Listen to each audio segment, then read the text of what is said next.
Yo, what's up? It's your girl, Klassic KoKo, and I'm tuning in to you with Let's Be Real, the podcast, with episode 8. And I'm so excited to introduce my very special guest, of course, as I am excited for all my guests. But this is a very special guest. He's coming from Charlotte, North Carolina. He's a Black entrepreneur, cook.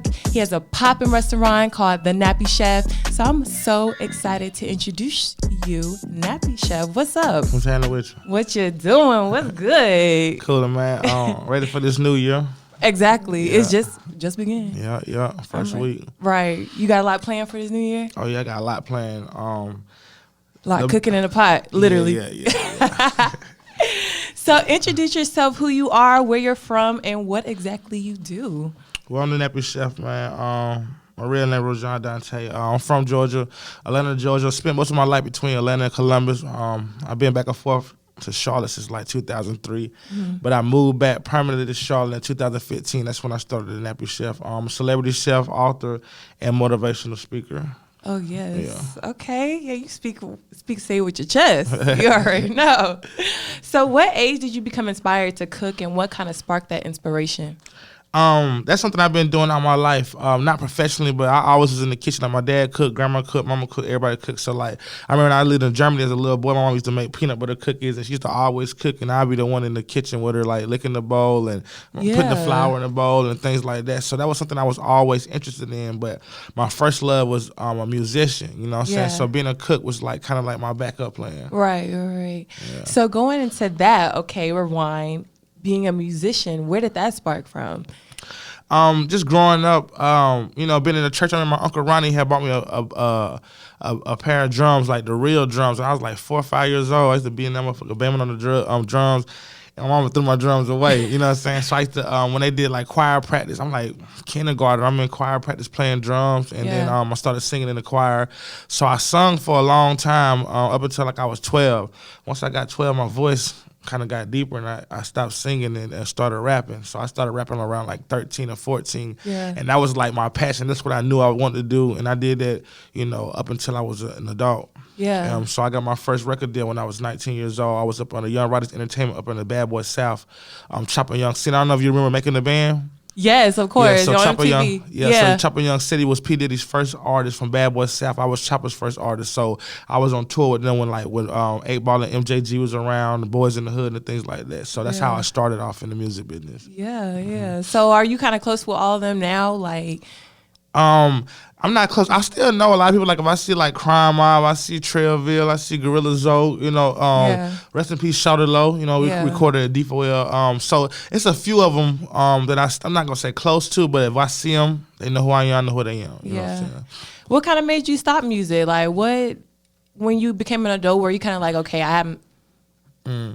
What stop? It wasn't cracked what it was cracked to be. See, like before this social media shit, man, I've been doing this shit. I've been we used to call it hand-to-hand combat. So we might be in the city, might have a show. So we in the mall. We actually when I was coming up, you actually had to talk to people, right? And interact like guerrilla with people. Marketing. You couldn't really be on Facebook and Instagram and doing all that fake ass shit. So once I started, being around like the freeways and it's just so many people. Master P, I opened up a Master P. Just been so many people, and as I started leveling up, I seen that the music business wasn't what I thought it was. You know what I'm saying? Like watching it on TV as a teenager, like, oh, that nigga rich. Oh, they got this, I want that. He real, he this and this. But when you start meeting motherfuckers in person and see like, damn, this motherfucker ain't nothing like he is on TV. Right. And I start seeing it was like fraud and it was like fake. And then 2011, that's when I really learned about the Illuminati. I was still rapping, and I remember one of my managers told me about the Illuminati. She's like, a lot of them rappers you like, them niggas gay and this. I was like, hey, that nigga ain't gay. Just arguing her down.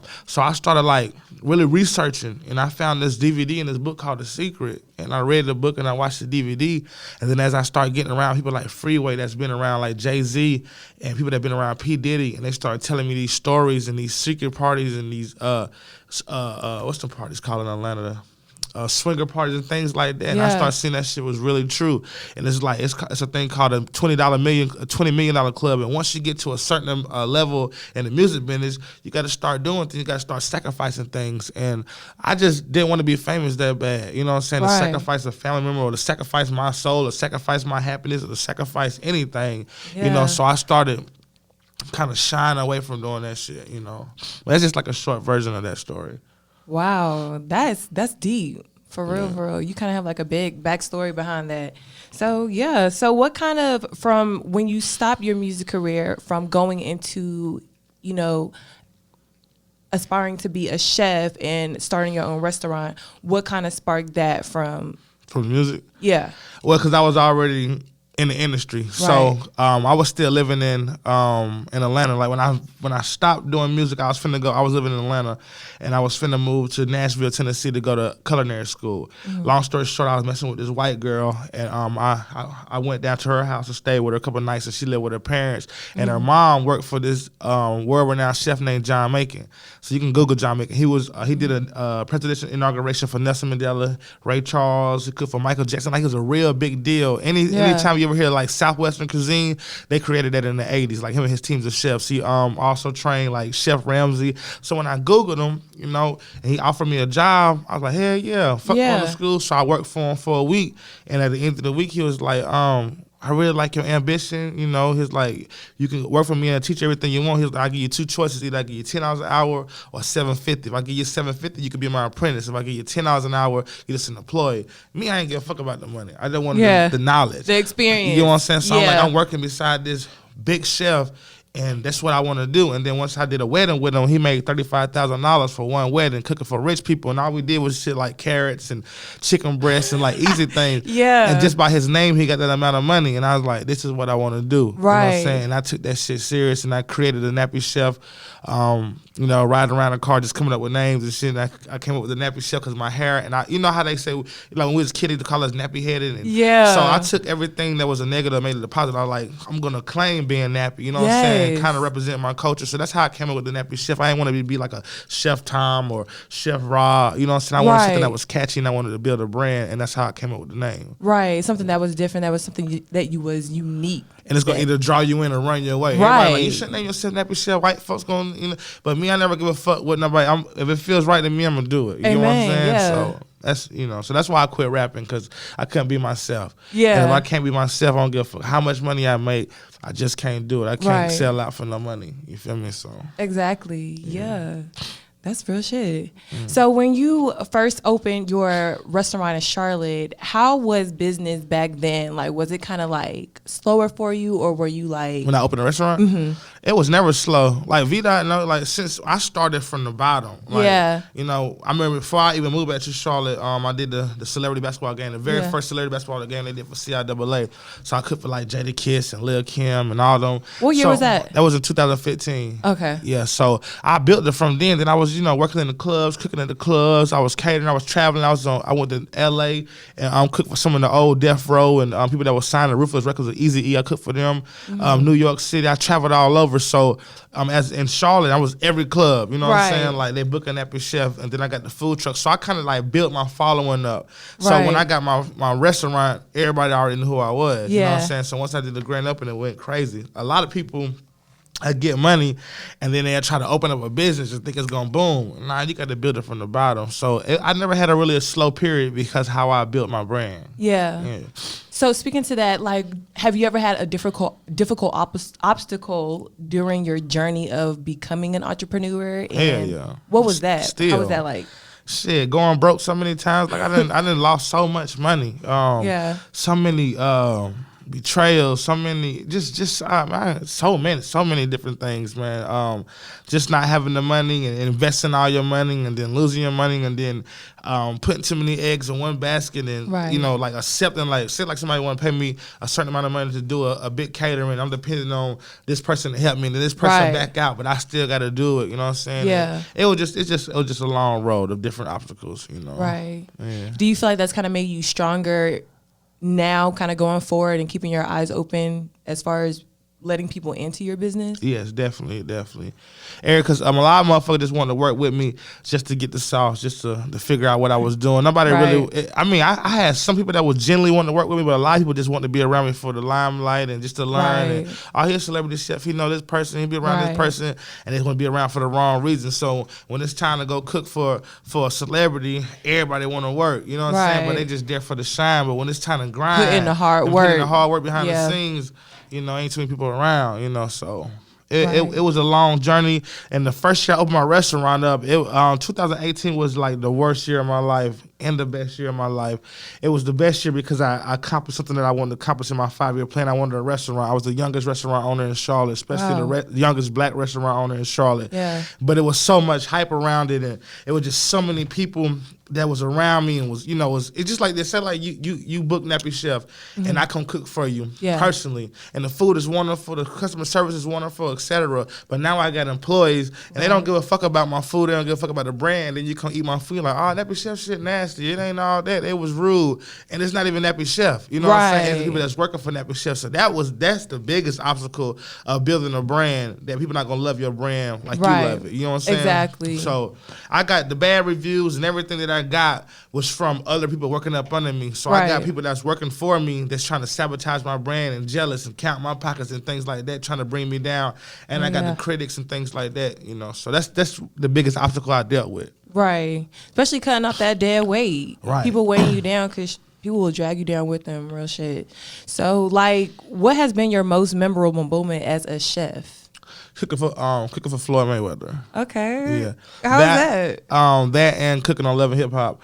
That was dope. Like Floyd Mayweather, that's the richest athlete in the world. You know what I'm saying? So, and I was finna quit. This is the day I was finna give up. I had my little sister, because I had to cook for Floyd Mayweather in the daytime, and then I had to cook for Jadakiss in the nighttime, it was a CIAA party, and I had to cook for like 1,200 people all in the same day. Jeez. So I really didn't have help, so I had to get my cousin, my girlfriend, everybody to help me and shit like that. So once I got there, I had all the food. My little sister put my damn mac and cheese directly on the fire. And the shavers would have put the water in there. So she put it directly on the fire. So she burnt the mac and cheese that was for Floyd Mayweather. So then me and her arguing, she like going off on me when she fucked my shit up. So it was just so much shit going on that my cousin that was supposed to bring my wings, and they was late. You know what I'm saying? So Floyd was waiting to eat. So I was finna walk out like, man, fuck this. And then one of my mentors took me outside. He was like, man, you finna cook for Floyd Mayweather, the richest athlete in the world. You finna goddamn walk out, you know what I'm saying? So he sat there and talked to me. I sat there and thought about it, and I woosah. Then I came back and I got my game face on. I did it, and everything went good. And had all these groupie motherfuckers and everybody standing around trying to get the floor. But he had these big ass security guards that wouldn't let nobody. But as me being the chef, they opened up a walkway and they let me come through. And everybody like, damn, how you get the, since I took a picture with him. And then once he ate my food, he like, you cooked this? And I was like, yeah. He's like, man, I need some more of this, some more of that. And then the whole money team was like running me back and forth. You know what I'm saying? So it was an excellent experience cooking for Floyd. Yeah. So do you have a list of people that you kind of like cross off, or somebody that you kind of want to cook for right now that you haven't cooked for? I think it's only a few people. I want to cook for Snoop Dogg. I want to cook for Barack Obama. Oh, yes. Ice Cube. Them like my top 3 that I want to cook for that I haven't cooked for. Okay. Yeah. So if you ever cook with Snoop Dogg, like, what if you may see this? Would you ever do like a kind of a cannabis recipe with your food? I'll do whatever Snoop, whatever you want me to do. Right. Because, I like legends. Just like Tupac was my favorite rapper. So when I was out in L.A., and what's his name? It's a celebrity chef, OG Pops, man. He's, his son is signed as Dr. Dre, and he was Tupac's security guard and Tupac's chef. And he met me when he was down in North Carolina, and like we just like, you know what I'm saying? We just, it just, like we knew each other forever or whatever. So he's like, he's going to bring me to L.A. So he brought me to L.A. He got his TV show out there, and he had all these people. Virginia Slim, she was the girl that was on the Me and My Girlfriend song with Tupac. So she was out there. Yeah. The Dog Pound was out there. So it was a lot of people that was like around Tupac and people back in the day. So for me to be around all those folks, man, it was a great experience. You know what I'm saying? So anybody that I grew up watching on TV, them the motherfuckers I want to meet. I don't really care about the new celebrities. The new niggas, you know what I'm saying? Because I'm not no groupie. I don't give a fuck about no celebrity. I feel like I'm a celebrity. It's just the legends, you know what I'm saying, that I watched on TV that I idolized as a kid that I be wanting to cook for. You know what I'm saying? So yeah. So who did you grow up listening to? Of course, Tupac. Man, that was my favorite rapper. I grew up listening to Tupac, Pastor Troy when I got a little bit older. Of course, Master P, 3 6 Mafia, UGK, Outkast, Jay-Z, Nas. Oh, you talking Cash Money. Yeah. Like Juvenile, they were my favorite when they first came out. So people like that. Yeah. When's your birthday? February 16th. Okay, so what's that? You got a birthday coming up. Yeah, next month. Yeah. You have anything planned for your birthday? I don't know. I want to go out of town, man. I really don't know. I'm about to be 34 years old, man. That's a blessing. Definitely a blessing. What I've been through. Yeah. How would you describe your childhood coming up and, your family and your support right now?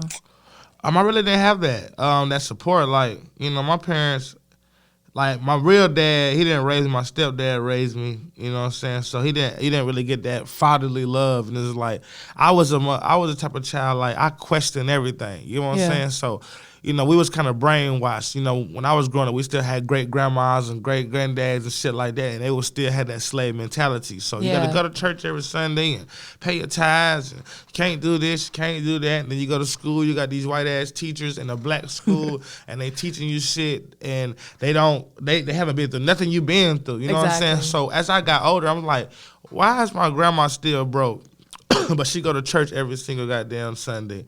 Why is my teacher never been in the hood, don't know what it takes for me to get up, but trying to teach me some shit about white American and all this other shit that's not going to help me when I become an adult. You know what I'm saying? So I quit school and I ran away. I ain't really going to say I ran away from home. I got kicked out. You know what I'm saying? So I was more like, fuck, I love you, Mom. Thank you for what you did for me. But it's a lot of things that I got to figure out on my own, and there's a lot of things that don't make sense. So I quit school at 16, got my GED, went to Job Corps.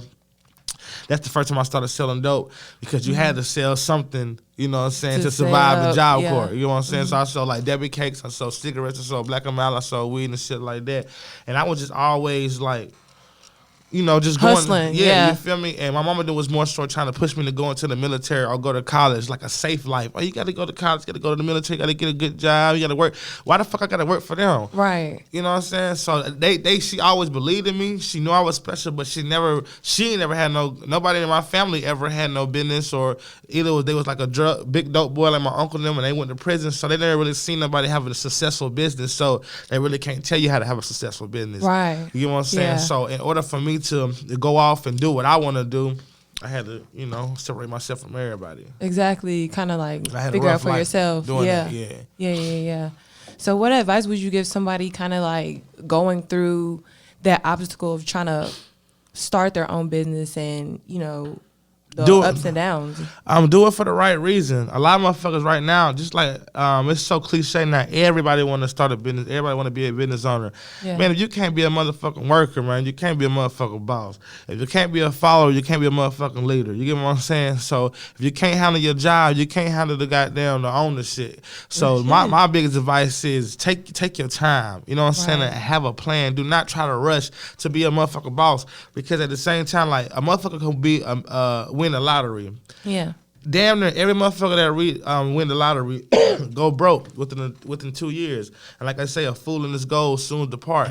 You know what I'm saying? So you gotta go to each level. And a lot of people don't want to go to the levels. They want to rush up and like, I want to live that lifestyle. I want to have that car. I want to have that. But the funnest parts is the fucking journey. You know what I'm saying? That's when you learn. Like when I was broke and when I was on my journey, my life was way better. You know what I'm saying? Now I'm financially stable. I can do what I want, but I'm not happy. I barely be happy, because you don't meet motherfuckers that really love you. You don't have friends. Motherfuckers only call you when they need something. You know what I'm saying? But when you ain't got shit, that's when you really attract the motherfucker that want you for who you is. You get what I'm saying? Right. So that's what I tell motherfuckers. Just have a plan. Make sure you're passionate about that shit, and make sure that's what you truly want to do. You know what I'm saying? Because that's why a lot of motherfuckers jump off of buildings and kill themselves when they become multimillionaires and shit like that, because they're not happy. You know what I'm saying? So be happy. You know. Right, be happy. Fuck everybody else and their opinion.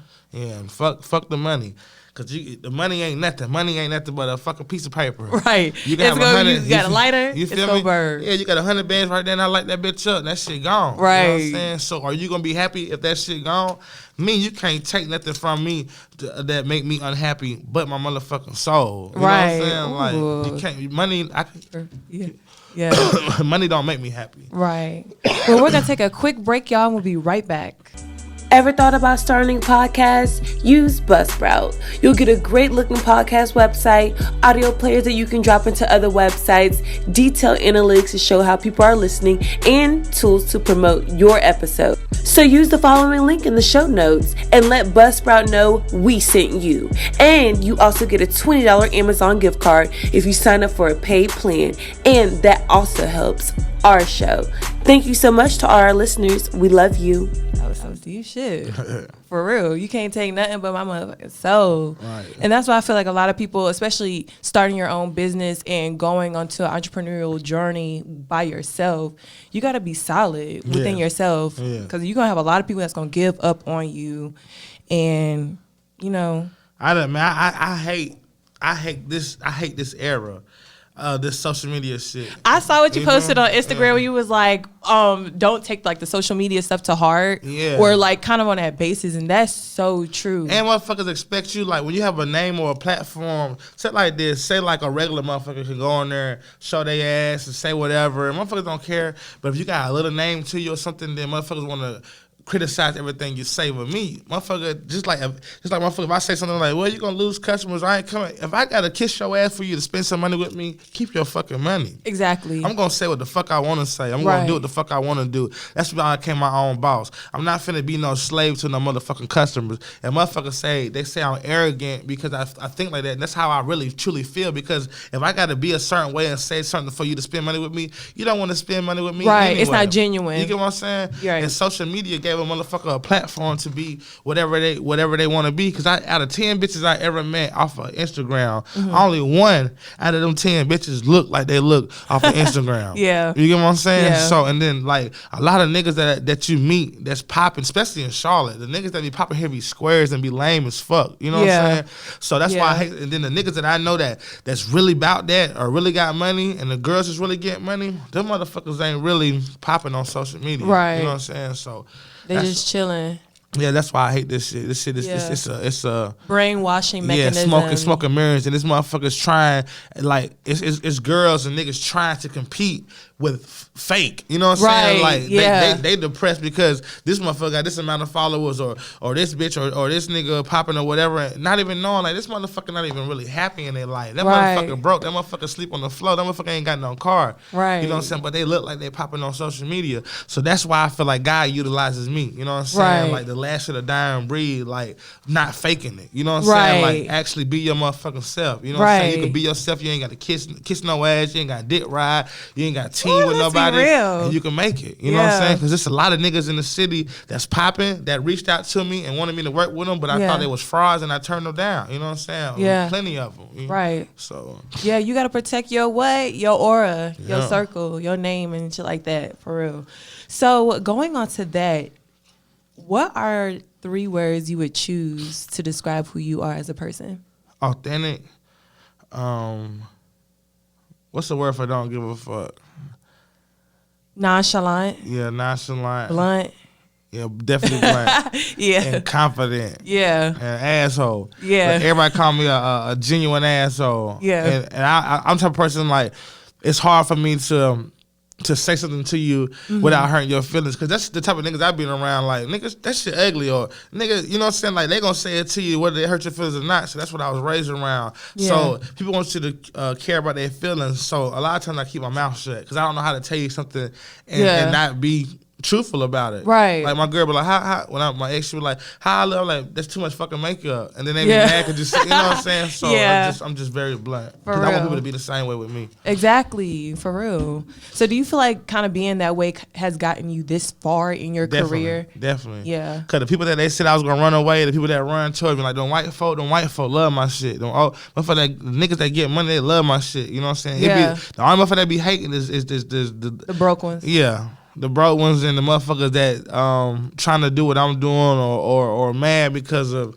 what they see. Like, I hate this Nappy Chef shit because it's like motherfuckers judge me off of Nappy Chef. You know what I'm saying? So you don't even know the real me, but you might hate me or you might love me because of Nappy Chef. A bitch might want to fuck with me because of the Nappy Chef shit. You know what I'm saying? So I hate the, you know, whatever comes with this. You know what I'm saying? Yeah, like what comes behind it, like.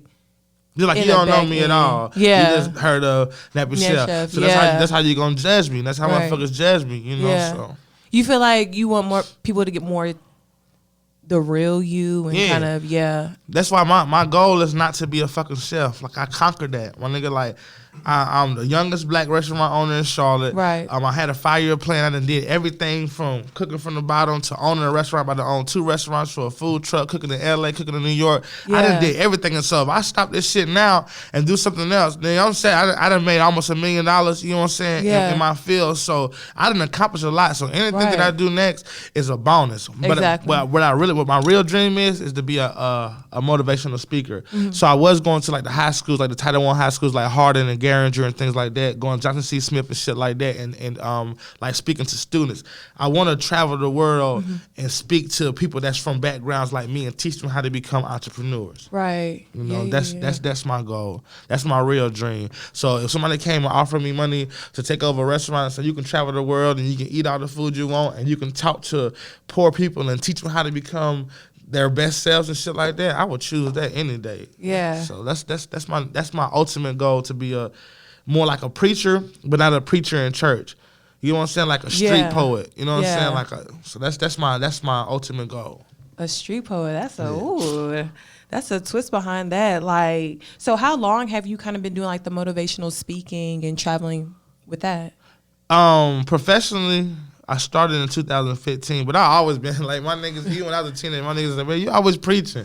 You know what I'm saying? Like, I be, like, when I'm around my niggas, I ain't never had an event or a party or anything ever to this day, and it's been a fighting or a killing or anything. Like, when I'm around motherfuckers, man, even though I get, you know, I get my ratchet every now and then, it don't be none of that shit. You know what I'm saying? Like, I done jumped in plenty fights between niggas and hood and broke that shit up. Like, bro, we ain't gonna do that. Right. And that's the respect I got. You know what I'm saying? So I feel like, I'm just like when we was on the block in North Charlotte a few years ago, like 10, 15 years ago, and you know, it was a lot of murders over there. I remember the church came out there, and then we was all out there trapping and shit. And out of everybody, the lady came up to me and she was like, "Can we pray for you?" And I was like, "Yeah." She was like, "You just got an aura about you, and we feel like if we tell you, you can tell." You know what I'm saying? Yeah. I always been that type of person to be able to tell a motherfucker something that the average person couldn't tell them, and also inspire them. Because when a nigga see that you successful and you ain't do nothing fugazi and your background is solid, that'll inspire a nigga. Right. But if they see a fake nigga get something, then they feel like, damn, I gotta do some sucker shit. I gotta suck some dick. I gotta do, you know what I'm saying? Do that. They don't inspire real niggas.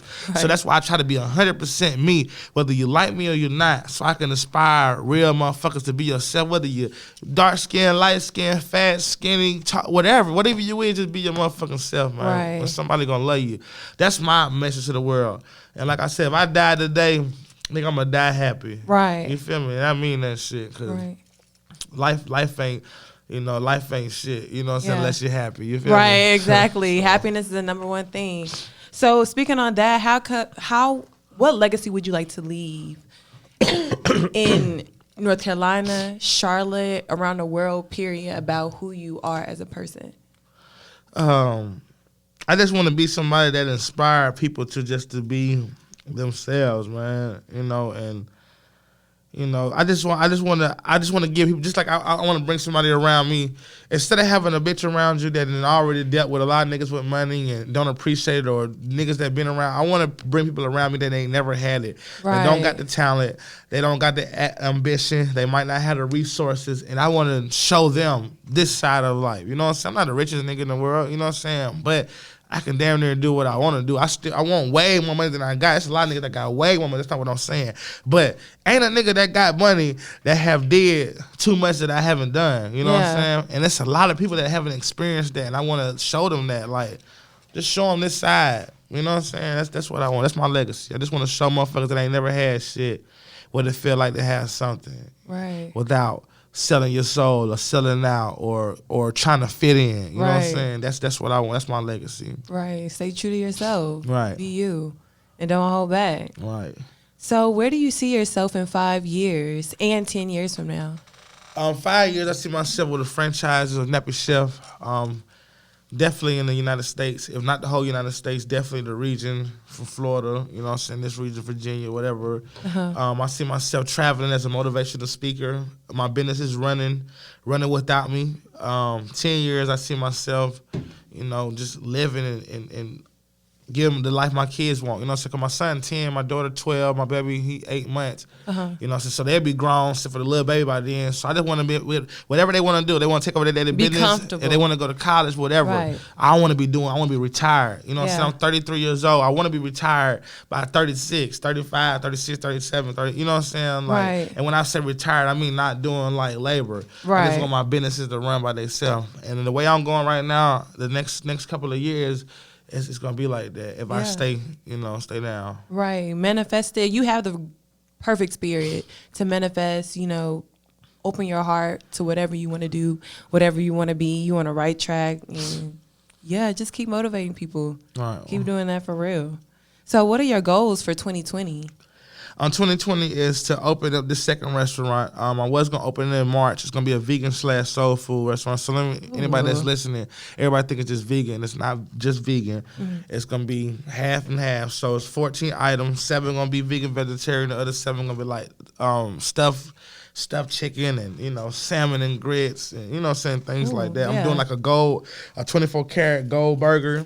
Like the bun gonna have like 24 karat on it, so it's gonna be something like a very upscale. I'm selling wine and beer and things like that. Also, before the year, I want to open my a bar and lounge. I'm not gonna let everybody know it's my bar and lounge. You know, so I'm gonna be like real behind the scenes and shit like that. But that's my goal for 2020. And also, my number one goal is to be a better father. I feel like I'm a horrible father, even though I buy my kids shoes and do this and do that. I feel like I don't give my kids the time and actually like I seen the one when Lil Shaq was on here. That was some real shit Lil Shaq said. It was like, that's what he loved being a father. That's what I want to be this year. I want to be a father. Actually, I got a book called How to Be a Great Father. Like actually giving my son and my kids time, being with them, not just giving them money and letting them eat what they want, but actually building the bond, a relationship, and being an excellent father. So that's my number one goal this year. And I feel like God already blessed me, but God bless those who take care of their kids. So I feel like if I become a great father this year, I feel like God gonna bless me abundantly. You know? So that's my number one goal. Exactly. That's a blessing. Listen, that was a mouthful. I appreciate that. Like, it's so important to have fathers in kids' life. Yeah. And especially when a man wants to be in their kid's life and make a difference, and you want to make a difference for the whole entire world. Right. Just be careful who you have a baby with, though. What? Yeah, I don't like none of my baby mamas. I got 3 of them, and if I could do it all over again, I'm telling you, anybody that listen to me that ain't got no kids, pick the right motherfucker to have a child with, because that shit can ruin your life, and that was my biggest mistake. Yeah, I'm 23 with no kids. Yeah, keep it like that until you find a motherfucker that you can see yourself dealing with for the rest of your life. That's gonna be an excellent father. Right. Because that's a lifetime now. Yeah. That's a lifetime. So I don't know if I should ask you about relationships. How would you feel about relationships? Man, distractions. What? Yep. Distractions. I could have had so much more money last year if I would have stayed single. One of my investors, he ain't my investor no more. He ain't gonna get into that. But he told me when I first opened Nappy Chef, he like, look, don't get no girlfriend. Don't hire no family. He told me he been a multimillionaire since he was like 21. He like 40. Wow. And all the things he told me, boy, I learned the hard way. Right. You know what I'm saying? So like a bitch is a distraction. Ain't a nigga like if you for a female is a distraction unless they got the same goal as you. Right. They a distraction. You know what I'm saying? Because you trying to run a business and trying to get money and also trying to make another motherfucker happy, and you gonna drain more energy trying to make a motherfucker happy than trying to get your business off the ground. So man, like a relationship right now distracted. Once I get where I want to be and financially stable, then I'm gonna find me a wife. Other than that, man, I'm good. I'm chilling. I'm good on these bitches, Big chilling. bro. I feel like the number one word for this episode is happiness. Yes. Like, you feel me? That's all I talk about everywhere I go. Anybody I be around is happiness, man. Because everybody, the motherfuckers that hate me because of what they think I have or what you know what I'm saying? But they don't understand, like, nigga, anything that I do have, nigga, I earned it. Right. And I went through the most to get it. Right. You know how some motherfuckers get lucky and they run across Just money. No, nothing comes easy for me. Right. So anything I got, my nigga, you should be inspired because I go 100% to get mine. You know, so. Exactly. 100. So yeah, name this episode Happiness. Happiness. Like, happiness over money, bitch. Right. Happiness over money with Nappy Chef. Yeah. Well, yeah, where can people find your social media, and also give them the address of your restaurant because your wings, listen. Oh, that's the question I needed to ask too. What is your favorite dish that you've made? None of them. Cause what? Yeah, none of them, man. Like people don't understand. Like my jerk mac, my signature dish, but none of my favorite. What people don't understand is I did a restaurant to create a franchise. Yeah. I can cook all kind of shit. I used to cook all these fancy ass plates like these chefs do now.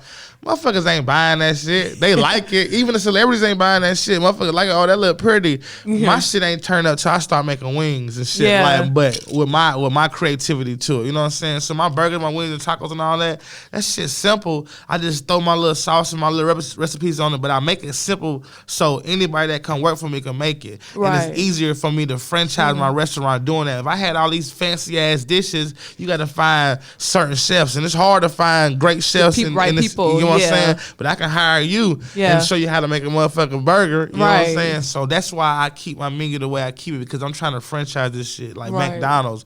My shit, I wanted it to be big and profitable like McDonald's, but I wanted to be upscale like a Ruth Chris. You know what I'm saying? So I want to be like an upscale fast food spot. Right. Like a what's that burger spot that's on Harris? I forgot the name, but they make gourmet burgers and shit. But it's like upscale fast food. What? I need a name for that. I can't. If I said it, you'll know what it is. I can't think of the name, but it's right there on WT Harris. It's an upscale burger spot. Let me see if I can Google that shit. I love burgers, for real. You probably been there before. Let me see. I love food. What is it?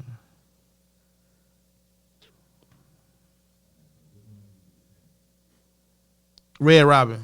Oh yeah, with the endless fries. Yeah. Oh my God, Red Robins are so good. So they fast food, but it's kind of upscale. It ain't like a McDonald's burger. You know what I'm saying?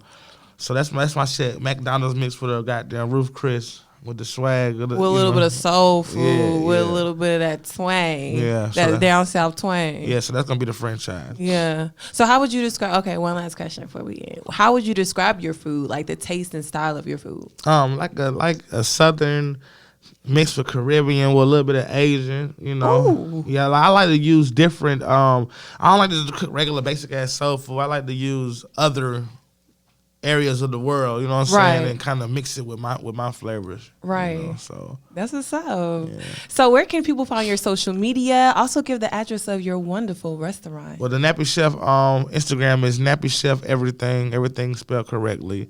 Facebook is the Nappy Chef. Google the Nappy Chef. The restaurant is 5933 Albemarle Road. The new restaurant will be on Old Statesville Road. I'm not gonna give you the whole address until we do the pre-grand opening. Mm-hmm. But we open Thursday through Sunday at the restaurant right now, and then on my new restaurant we're gonna be only open on weekends for now. So it's Friday, Saturday, and Sunday. You gotta be there. It's gonna be reservations. It's gonna be like real upscale. So we on the lookout for that. Oh yeah, I'm there at the grand opening with a plate. Oh yeah, we shooting for May. We was gonna do March. We pushed it back to May. Yeah. Oh yeah, I'm gonna be there for real. Well, thank y'all so much for tuning into episode 8 with Nappy Chef. I appreciate y'all. Follow him on all social media. Also follow Let's Be Real the podcast on IG. You can listen to us on Apple Music, iHeart, Spotify. We everywhere. Google Podcasts. We worldwide for real. So follow us on IG at LETZBEREAL, the podcast. You can also follow us on Facebook, IG, Twitter, all that. So thank you so much, and I'll see you next week. Peace out.